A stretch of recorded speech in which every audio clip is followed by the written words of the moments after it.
दसों दिशाएं आनंदमय हो जाएंगी, दसों दिशाएं आनंदमय हो जाएंगी। तो आप विचार करो, बताइए आप। जी, नाम जब स्टार्ट किया गुरु जी, महादेव का नाम जाप कर रहा हूँ मैं। हाँ, उससे ओवर थिंकिंग में बहुत फर्क है। बट जैसे मैंने किसी ज्योतिष को दिखाया ना, उसने बोला आपका मूला। हमारी बात समझो,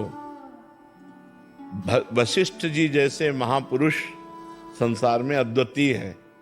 वो भरत जी से कह रहे, सुनो भरत भावी प्रबल, बिलख कहो मुनिनाथ, हानि लाभ जीवन मरण जस अपजस प्रीतियात। इसे भगवान को छोड़ो, ये कभी हाथ वाथ में नहीं विचरवाना चाहिए।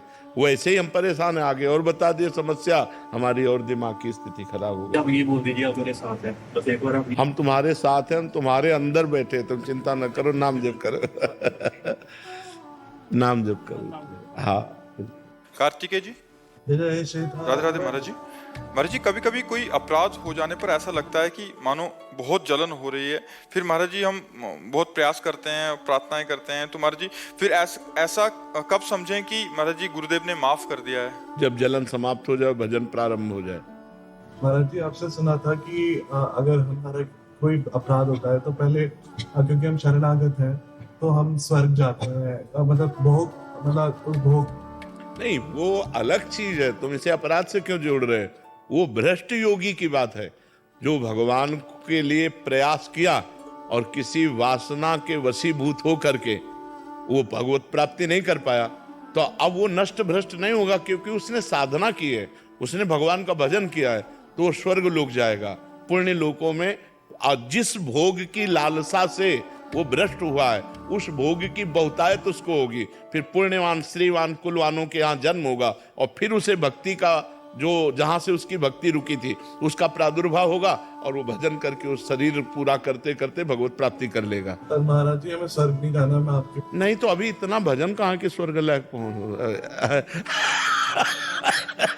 आपकी बल से लगता है कि शायद पहुंच जाए, लेकिन हाँ नहीं, श्री जी का नाम जप करो और कोई गंदा आचरण मत करो। अंदर की जो वासनाएं दुर्वासनाएं मम सदा परिकर्षयन्ति, उनको काटते रहो। मुझे नहीं चाहिए, मुझे जैसे आपने कहा मुझे स्वर्ग नहीं चाहिए, ऐसे नियम लोग, मुझे परिस्त्री नहीं चाहिए, मुझे कोई गंदा भोजन नहीं चाहिए, मुझे कोई गंदी आदत नहीं चाहिए, कोई गंदा व्यसन नहीं चाहिए। ऐसी निष्ठा चलो, इसी जन्म में भगवत प्राप्ति हो जाएगी, क्योंकि ये मनुष्य जन्म भगवत प्राप्ति के लिए पूर्ण है।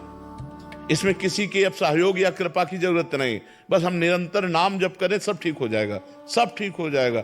हम ये खोल के आपसे कहते हैं, कलयुग में केवल नाम से सिद्धि होगी, केवल नाम से, केवल नाम से, कलयुग में केवल नाम से भगवत प्राप्ति होगी। आस्तंभ पर्यंतम सर्वम मायामयम जगत, सत्यम सत्यम पुनः सत्यम हरिर नामयु केवलम, कलौ नास्तेव नास्तेव नास्तेव गति अन्यथा, कोई अन्यथा गति नहीं, केवल भगवान नाम। कलयुग केवल नाम आधारा, सुमिर सुमिर नर उतरहि पार। खूब नाम जप करो। काजल जी अमृतसर से, राधे राधे महाराज जी। महाराज जी, आपने एक सत्संग में कहा था कि जैसे हम कोई चाहना करें वो हमें मिल जाए, ये ठीक नहीं है, परंतु गुरुदेव मैं जो भी बात प्रभु से मांगती हूँ बहुत जल्दी मिल जाती है। महाराज जी इससे हाँ, इससे क्या है कि हमारी वासना पुष्ट होती रहेगी, उपासना क्षीण हो जाएगी। जो हम चाहें वो पूर्ण हो तो चाहे बढ़ेंगे, और हमारी उपासना है जा ही न चाहे कबहु कछु, तुम सन सहज सने बसहु निरंतर तासुर शो राउर निज गे। हमें चाह मिटानी है, चाह बढ़ानी नहीं है। इसलिए प्रभु से प्रार्थना करें, मैं जो चाहूं वो कभी पूर्ण ना हो। हे नाथ, आप जो चाहो वो पूर्ण हो, मेरी चाह आपकी चाह में बदल जाए। अगर मेरी चाह वस्तु व्यक्ति स्थान की है और वो पूर्ति हुई तो चाह पे चाह बढ़ती चली जाएगी और आप छूट जाएंगे। हे नाथ, मैं चाहूं स्वर्ग तो मुझे नरक भेज दो, मैं चाहूं सुख तो मुझे दुख दे दो। नाथ, आपकी चाह पूर्ण हो, मेरी चाह अपूर्ण हो। ये भक्ति का सूत्र है। महाराज जी तो बहुत कठिन लगता है, 100 में से 99 तो फिर भगवत प्राप्ति कोई आप ऐसे हलवा पूरी समझे हो क्या? भगवत प्राप्ति कोई खिलवाड़ थोड़ी है। अपनी कामनाओं की पूर्ति की चाह करता रहो, भगवत प्राप्ति हो जाए, ऐसा नहीं है। ऐसा तो कहीं नहीं लिखा गया। सकल कामना हीन जे राम भगति रसलीन, जो समस्त कामनाओं के त्यागी हैं वही भगवान की भक्ति में डूबे हुए हैं, और जो ब्रह्मभूत है वो भी कामना रहित है। ब्रह्मभूता प्रसन्नात्मा न शोचति न कांक्षति समा सर्वेषु भूतेषु मद भक्तिम लभते पराम। तो इसलिए कामना तो किसी तरह पूर्ण होना ठीक नहीं है। अगर पूर्ण भी हो रही है तो उस पर प्रसन्न मत हो, उस पर राजी मत हो। भगवान से प्रार्थना करो, नाथ आपकी दया से पूर्ण हो गई, अब कोई कामना न रह जाए, हमारी सारी कामनाएं नष्ट हो जाएं, एक ही कामना रह जाए कि आप मिल जाओ तो सब मिल गया। जिनके मिलने के बाद कुछ मिलना बाकी नहीं रहता, जिनके जानने के बाद कुछ जानना बाकी नहीं रहता, वो एक श्री भगवान है। और यहाँ जो कुछ मिलेगा सब कामनाएं बढ़ा देंगे, कभी तृप्ति होने वाली नहीं है। दीपक जी, महाराज जी, हम मन कर्म वचन और शरीर से बहुत पाप किया हूँ। हम मानते हैं कि दुनिया का सबसे बड़ा पापी मैं ही हूँ महाराज जी। अब मेरा उद्धार कैसे होगा महाराज जी? हाँ, नाम संकीर्तनम यस्य सर्व पाप प्रणाशनम प्रणामो दुख शमनम तम नमामि हरिम परम। भगवान को दंडवत करो, 108 दंडवत रोज नियम से भगवान की करो, शरीर स्वस्थ है, और खूब नाम कीर्तन करो, नाम जप करो। आप क्या दूसरों को पवित्र करने वाले बन जाएंगे, आप स्वयं पवित्र हो जाएंगे। सतरति सतरति सलोकाम तारयति मम भक्ति युक्तो भुवनम पुनाद। अरे डरो मत, आज से पाप का नियम लो कि मैं पाप नहीं करूंगा। अब लो नसानी अमना न सही हो, और डट के नाम कीर्तन, भगवान को दंडवत नाम जप, भगवान की लीला कथा सुनो, सब का भस्म हो जाएगा। उसी कारण से हमको लगता है शंकर भगवान छोड़ दिए।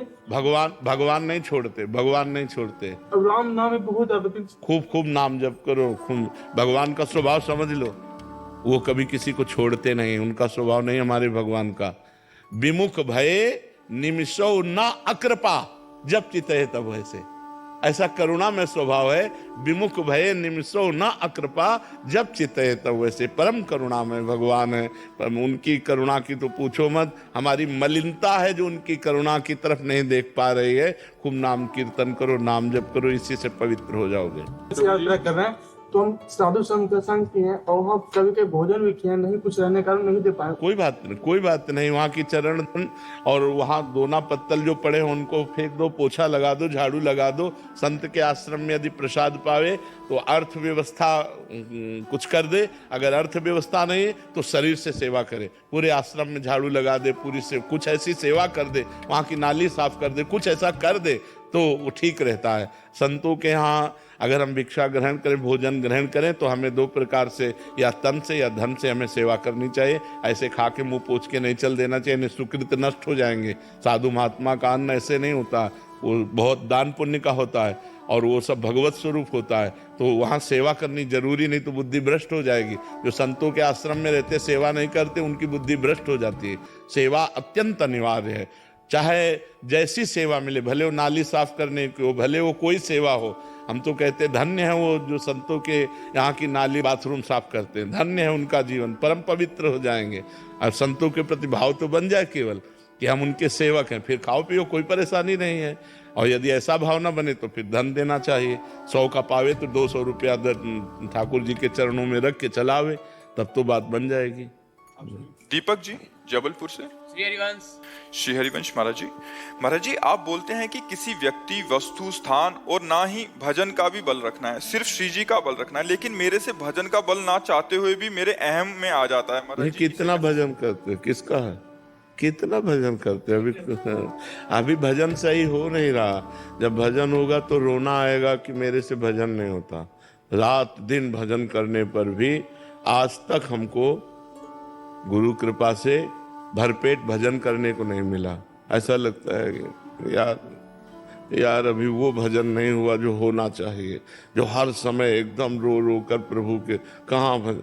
तो अभिमान अगर भजन का आ रहा है तो अभी भजन सही नहीं हो रहा, कहीं त्रुटि हो रही, कहीं कोई पाप कर्म हो रहा है। अगर नहीं होगा तो हृदय द्रवित होने लगेगा। हृदय में ऐसा लगेगा इतने बड़े बड़े भजनानंदी संत भगवान को प्राप्त हुए, मैं नीच अधम पामर कैसे भगवान को रिझाऊंगा? तो रोना आएगा। क्या हम तुच्छा परम अधमा प्राण हो गर्ह कर्मा, कहाँ मैं तुच्छ नीच अपराध करने वाला, कहाँ परम पवित्र भगवान। कितना भजन मेरे से होता है, ऐसे चला जाता है। अगर भजन का अभिमान करोगे तो गिर जाओगे, पतित हो जाओगे, माया भ्रष्ट कर देगी।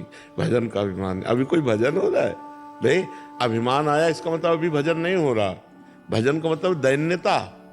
त्रणादपि सुनीचेन तरोरयु सहिष्णुना अमानिना अमान देन कीर्तनीया सदा हरि। जो सदैव हरि का भजन करते हैं, कीर्तन करते हैं, वो अपने को तृण से भी नीच समझते हैं। सबसे छोटा तिनका होता है, तिनके से भी अपने को नीच समझते हैं और वृक्ष के समान सहनशील होते हैं, दूसरों को मान देते हैं, स्वयं अमानी रहते हैं। ऐसे भगवान का भजन करने वाले होते हैं। तो खूब भजन करो भी, पर भगवान की कृपा से भजन हो रहा है ऐसा सोचो, अभिमान न करो। ठीक है। दिव्यांशु जी। महाराज जी की जय। श्री हरिवंश महाराज जी। महाराज जी, मेरा प्रश्न है कि मनुष्य शरीर की जो इच्छाएं हैं वो कभी खत्म नहीं हो रही, तो महाराज जी क्या भगवत प्राप्ति के बाद भी कोई इच्छा जागृत हो सकती? नहीं, कोई इच्छा नहीं। भुने हुए चने को जैसे चाहे जितना खाद पानी लगाओ कभी अंकुरण नहीं हो सकता, ऐसे जिसे भगवत प्राप्ति हो जाती उसके अंदर कोई इच्छा नहीं रहती। जा ही न चाही कबहु कछु तुम सन सहज सने बसहु निरंतर तासुर शोराउर निज के। जो भगवत प्राप्त महापुरुष हैं उनमें किंचन मात्र इच्छा नहीं हो सकती, न लोक की, न परलोक की, न मोक्ष की, किसी भी प्रकार की कोई इच्छा नहीं रहती। ऐसे ही जिसको ब्रह्म बोध हो जाता है उसको कोई इच्छा नहीं रहती। ब्रह्मभूता प्रसन्नात्मा न शोचति न कांक्षति समा सर्वेषु भूतेषु मद्भक्तिम लभते पराम। ब्रह्मभूत महापुरुष के हृदय में और भगवत प्राप्त महापुरुष के हृदय में कभी कोई इच्छा लोक परलोक की होती ही नहीं है। प्रिया भाटिया जी दिल्ली से। राधे राधे राधे महाराज। महाराज जी, आपने बताया कि शरणागत हो जाने मात्र से भगवत प्राप्ति हो जाएगी, तो अगर हमसे अधिक भजन नहीं हो पा रहा और मन से हम शरणागत हैं तो क्या उद्धार हो जाएगा? नहीं, मन से शरणागत हैं तो जिनकी हम शरण में हैं उनका स्मरण छूट कैसे सकता है? जैसे हम शरीर की शरण में हैं तो शरीर का कभी माला चलाना पड़ता है, कभी याद करनी पड़ती है, हर समय याद रहता है मैं शरीर हूं। ऐसे ही जब हम भगवान की शरण में हो जाएंगे, पूर्ण शरणागति, तो हर समय निकलता रहेगा हरीश शरणम हरीश शरणम हरीश शरणम। हे भगवान मैं आपकी शरण में हूँ। हर समय नाम चलता रहेगा। नाम नहीं चल रहा तो किसी वस्तु में जा रहा है, किसी व्यक्ति में जा रहा है, किसी स्थान में जा रहा है। वो वस्तु, व्यक्ति, स्थान अगर भगवान के चिंतन से रहित है तो वो माया है और वो शरणागति में बाधा है। अभी शरणागति नहीं हुई। शरणागति होने का मतलब है बिना प्रयास के भगवान का भजन होना। इसीलिए शरणागति मात्र से भगवान की प्राप्ति हो जाती है। ऐसा थोड़ी कि हम भगवान आपकी शरण में, हम भोगों में लगे हुए हैं, हम विषयों में लगे हुए हैं, हम संसार का चिंतन कर रहे हैं, हम छल कपट कर रहे हैं, ये शरणागति, ये पाखंड है। पाखंड किसे कहते हैं? इसी को, ये दम्भ है, ये नाटक है, शरणागति नहीं। जिस दिन शुद्ध शरणागति होगी उस दिन हम अपने प्यारे को भूल कैसे सकते हैं? आप सोचो, प्यारा शरीर है तो हम कहाँ भूल पाते हैं? प्यारे पत्नी, परिवार, पुत्र हैं, कहाँ भूल पाते हैं? और भगवान हमारे प्यारे हो गए, हम उनको भूल गए, उनका नाम जपना छोड़ दिया? तो नहीं, ये नहीं। शरणागति का स्वरूप है तद विस्मरणेन परम व्याकुलते थी। भगवान का विस्मरण होने पर हृदय व्याकुल हो जाए, रोने लगे, प्रभु मैं कैसे आपको भूल गई, तब शरणागति मानी जाएगी। आचार्य डॉक्टर ओम प्रकाश दुबे जी। राधे राधे राधे महाराज जी। महाराज जी, आप कह रहे हैं कि आप आचार्य हैं और विद्यार्थियों को विद्याध्ययन यथासंभव जो गुरु से मिला है वो समझाते हैं। संस्कृत या हिंदी? संस्कृत। संस्कृत जी। महाराज जी ये कह रहे हैं कि उनके साथ साथ उनके कल्याणार्थ मैं क्या शिक्षा दूं और अपने कल्याणार्थ क्या करूं? सबसे पहली बात है आज के विद्यार्थियों को ब्रह्मचर्य पर विशेष ध्यान दिया जाए। व्यसन और व्यभिचार इससे मुक्त करने की बात सोचे। जो हमारे नवीन पीढ़ी के बालक हैं इनमें व्यसन और व्यभिचार का प्रवेश ना होने पावे। यदि व्यसन और व्यभिचार प्रवेश कर गया तो सब विद्या धूर समान हो जाएगी, वो विद्या काम में आएगी नहीं। विद्या वही जो अविद्या पर विजय प्राप्त करा सके। अविद्या अर्थात माया। ये जो आज हमारी नई पीढ़ी में गर्लफ्रेंड, बॉयफ्रेंड, हस्तमैथुन, गंदी बातें, ड्रग्स, हुक्का, फीम आदि ये सब चल गया है, ये सर्वनाश की जड़ है।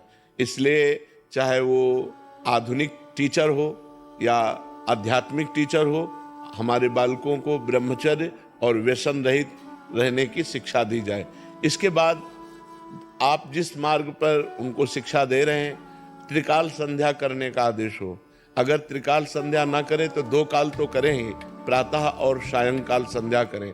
थोड़ा व्यायाम करें और शास्त्रों का स्वाध्याय करें, विनम्र रहें, गुरुजनों के चरणों के अधीनता स्वीकार करें, तब उनका जीवन मंगलमय होगा।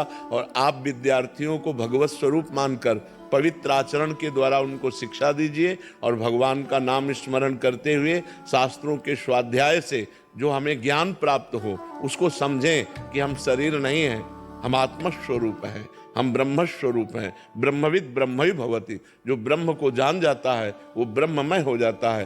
तो इस शरीर धारण करने का परम लक्ष्य है मोक्ष प्राप्ति। यदि मोक्ष न प्राप्त हुआ, साधन धाम मोक्ष कर द्वारा, पाई न जे परलोक सम्हारा, सो परत्र दुख पावई, सिर धुनि धुनि पछताए, काले कर्म ईश्वर मिथ्या दोष लगाए। विद्या वही जो अविद्या का नाश करके पर ब्रह्म परमात्मा की प्राप्ति करा दे। तो विद्यार्थियों को ऐसे शिक्षा दीजिए और स्वयं ब्रह्म चिंतन में रहिए, भगवत चिंतन में रहिए।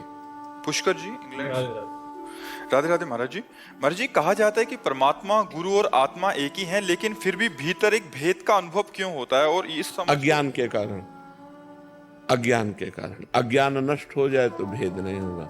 जैसे सब में पंचभूत एक ही हैं, लेकिन हम भेद मानते हैं ना, आप अलग हम अलग, स्त्री अलग पुरुष अलग, पशु अलग, और सब जीवों के जितने शरीर बने वो सब पंचभूतों से बने और सब में आत्म तत्व एक है। भेद केवल अज्ञान के कारण है। और ये भजन से अज्ञान का जब नाश हो जाता है तो सर्वम खलमिदम ब्रह्म ने नास्ति किंचन, सर्व जगह एक ही परमात्मा विराजमान है, उसके सिवा किंचन मात्र कुछ नहीं है। ये भजन से पता चलेगा।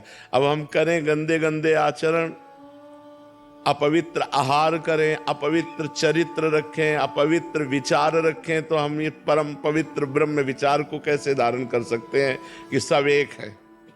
वो परमात्मा एक है, वही बहुत रूपों में, एको हम बहुत श्यामा, वही एक परमात्मा अपने को बहुत रूपों में प्रकट किए हुए। ये हम तब जान सकते हैं जब हम साधना के द्वारा अपने हृदय को निर्मल करें, मन बुद्धि को निर्मल करें, तब हम ये अनुभव कर पाएंगे।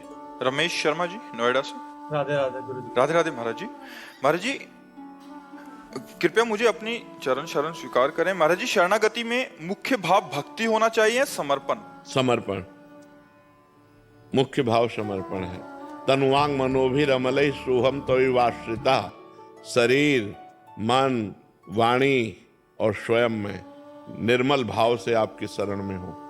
ये समर्पण योग ही भक्ति को प्रकाशित कर देता है, समर्पण। अब भक्ति तो बहुत लोग कर रहे हैं, ध्यान दीजिए। ठाकुर जी की सेवा, आरती, पूजा पाठ, दान, पुण्य, जो भक्ति के बाहरी लक्षण है वो कर रहे हैं, लेकिन अपने को भगवान का मानकर नहीं, भगवान से कुछ लेने की इच्छा, भगवान से, भगवान हमारा ये काम हो जाए, भगवान ये हो जाए, भगवान वो हो जाए। हम श्री भगवान के हैं, ऐसा भाव नहीं।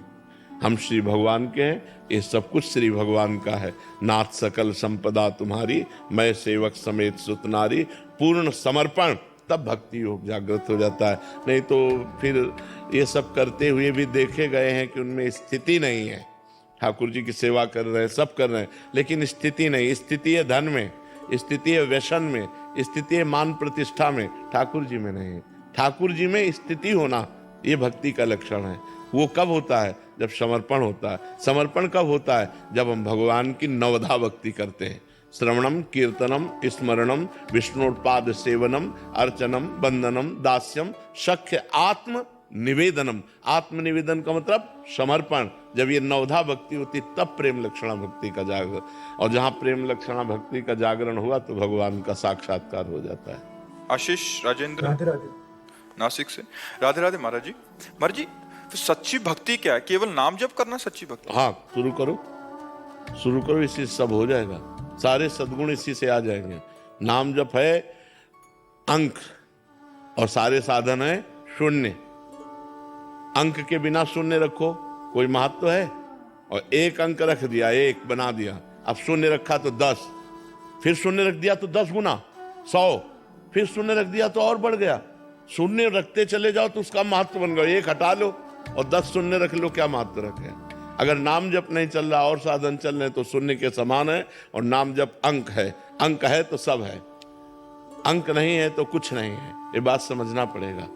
साफ साधन है शून्य, जितने भी साधन है वो शून्य है, और भगवान का नाम है अंक।